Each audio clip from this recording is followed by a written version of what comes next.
the cool thing that I like about it is I bust my butt and produce an album on her, and even write some songs for her, do all this stuff. She's out working with some of the greatest songwriters in town, doing her own thing, writing.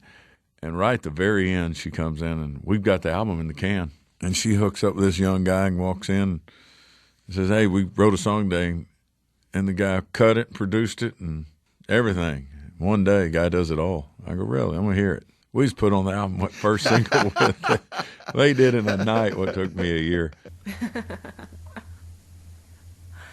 Well, it's true. I mean, it was such a kismet thing. I went into the meeting with Nathan. You're always open-minded. You're never finished with an album until it's out. So, until you have everything, you have the albums printed and you have the pamphlets and the leaflets and, the track listings out in the public, you're not done 100%. So we thought we were done and we were ready to go. And I actually went into Nathan and he was like, are you writing for your current album or are you writing for, and I said, well, I'm really writing for the next one, but I'm always open to editing our track listing for this one. So I'm always open. If we write a smash, obviously I'm not going to take, I'm going to take advantage of it and make sure that it's on this album. So we wrote this song and it just, everything fell into place, and I called my dad immediately. And my dad, his first reaction, I texted him and said, we just wrote a song called Get Your Redneck On. And he goes, stealing my, what did he say?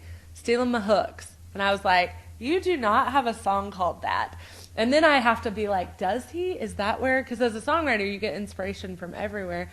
And I had to be like, maybe that's where I got the song title. Have I heard him say that or do that? And then I have to call him later, and I'm like, what do you mean by that? And he goes, it's just a good hook. And I was like, okay. So he was saying, you used a hook that I would have used had I thought of it first.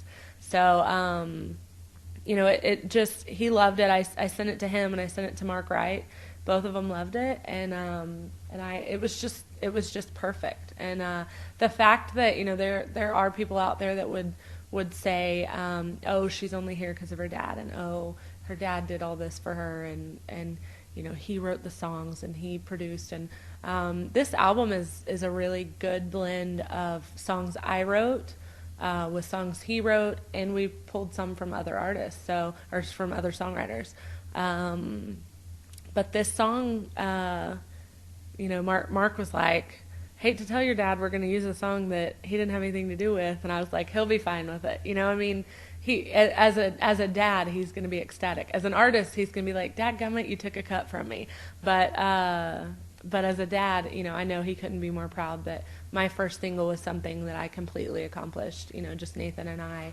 And I mean, I'm really proud of it. Every track on the album could be my favorite track. It's one of those albums that I'm really excited about every track. And I've always said, people have been like, what do you think your first single will be? And I was always like, I have no idea. I can't pick one. And then we wrote this song and I called both of them and I was like, I picked this one. This is the one. And it worked out.